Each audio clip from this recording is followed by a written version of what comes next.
आर्य समाज। आर्य समाज अमर रहे, वेद की ज्योति जलती रहे, ओम का झंडा ऊंचा रहे। ऊंचा तो करो इसको, नमस्ते ऊंचा करो। नमस्ते कर, नमस्ते करो। नमस्ते नमस्ते मंत्र नमस्ते, सुनाओ, स्वस्थ स्वामी रहो जी। स्वस्थ रहो स्वस्थ रहो।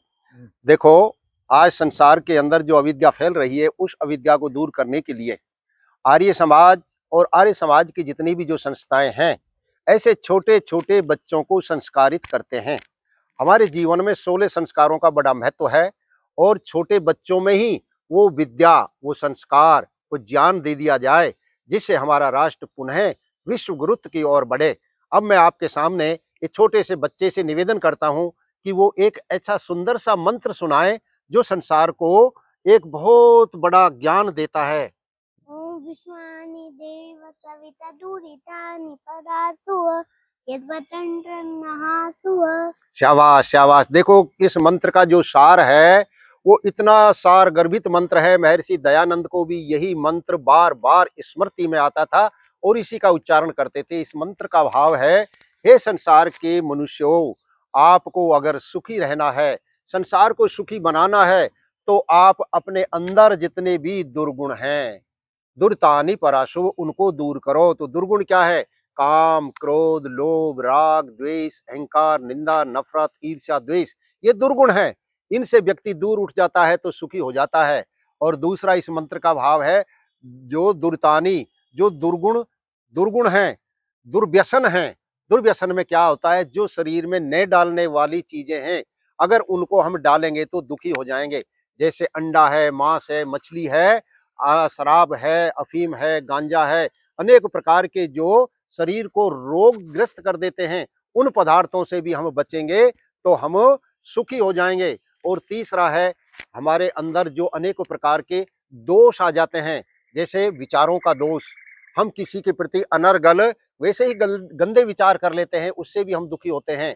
हमारी वाणी का दोष, किसी से कठोर बोलते हैं, असत्य बोलते हैं, झूठ बोलते हैं, चुगली करते हैं, ये वाणी का दोष है, ये भी हमें दुखों की ओर ले जाता है। और तीसरा जो है हमारे इंद्रियों का दोष, ये इंद्री जिस काम के लिए बनाई है, उस कार्य को छोड़कर ये अनादिकार चेष्टा करती है, तो उसका परिणाम भी क्या होता है? दूसरा प्राणी हिंसित होता है, दूसरा प्राणी दुखी होता है और उससे हमको दुख की भी प्राप्ति होती है।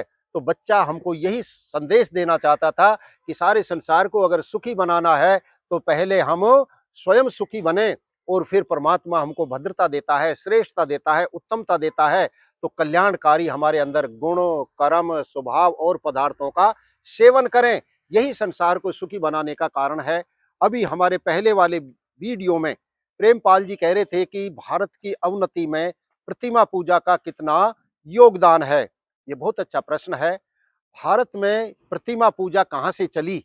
ये जैन काल से चली और उन्होंने अपने 24 तीर्थंकर बनाए और उन 3 तीर्थंकरों की वो पूजा करने लगे और उसका दुष्परिणाम ये हुआ कि सच्चे ईश्वर को, जो निराकार, जो सर्वव्यापक, सर्वाधार, सर्वंतर्यामी, सर्वश्रेष्ठ सच्चिदानंद है, जो अजर अमर अविनाशी अखंड अभेद अभय, जो शुद्ध बुद्ध मुक्त अनादि अनंत अनुपम है, जो सृष्टि की रचना करता है, सृष्टि का पालन करता है, सृष्टि का श्रृंगार करता है, हम जीवात्मा जो मनुष्य के रूप में आई हैं, उनके किए हुए कर्मों का फल देता है और अपना वेद का ज्ञान हमको देता है।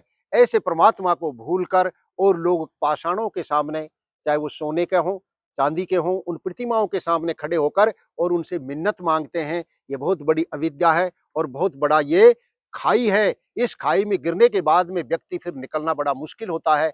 जिसके पवित्र विचार हों, अच्छे सत्संग में कोई जाता हो, अच्छा स्वाध्याय करता हो, अच्छे श्रेष्ठ जनों की, आर्य जनों की संगति करता है, वो व्यक्ति इस खाई से निकलकर और सच्चे ईश्वर का उपासक बन जाता है, सच्चा राष्ट्र भक्त और धर्मात्मा बन जाता है।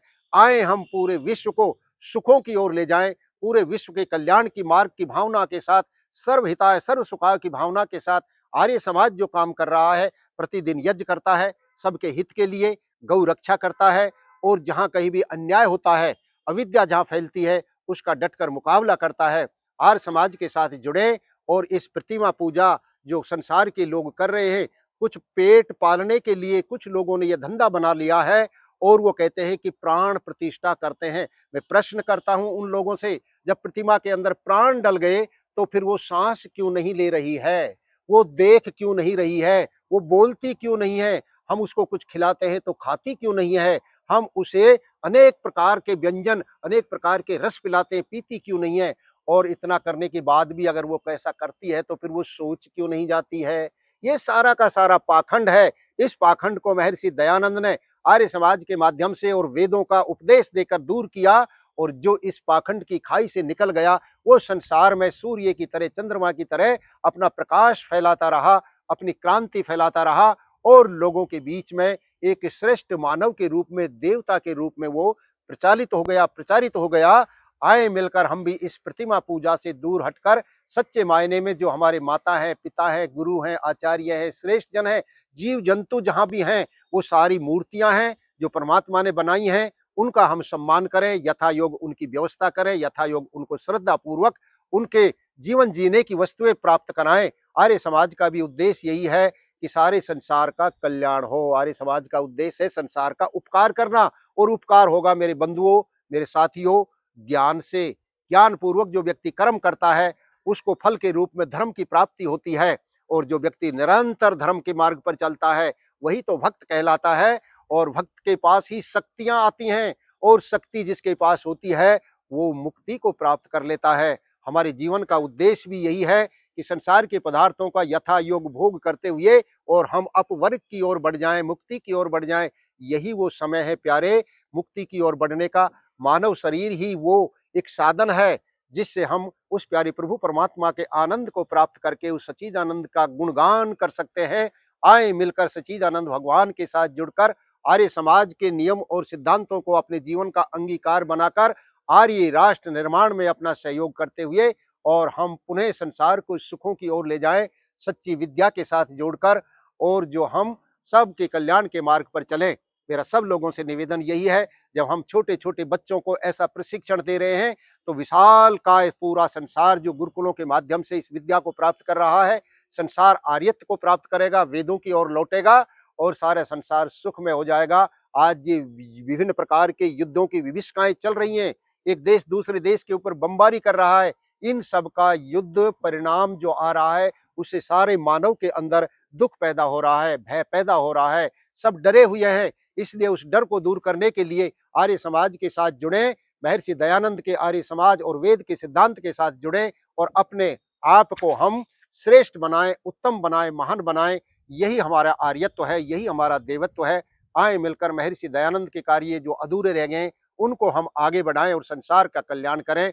आप सब लोगों को कोटि कोटि नमन करते हुए, सबका स्वास्थ्य अच्छा रहे, धन धान्य से सब परिपूर्ण हो, बुद्धि से सब विद्यावान हो, शरीर से सब बलवान हो, नीति और रीति से सब ज्ञानवान हो।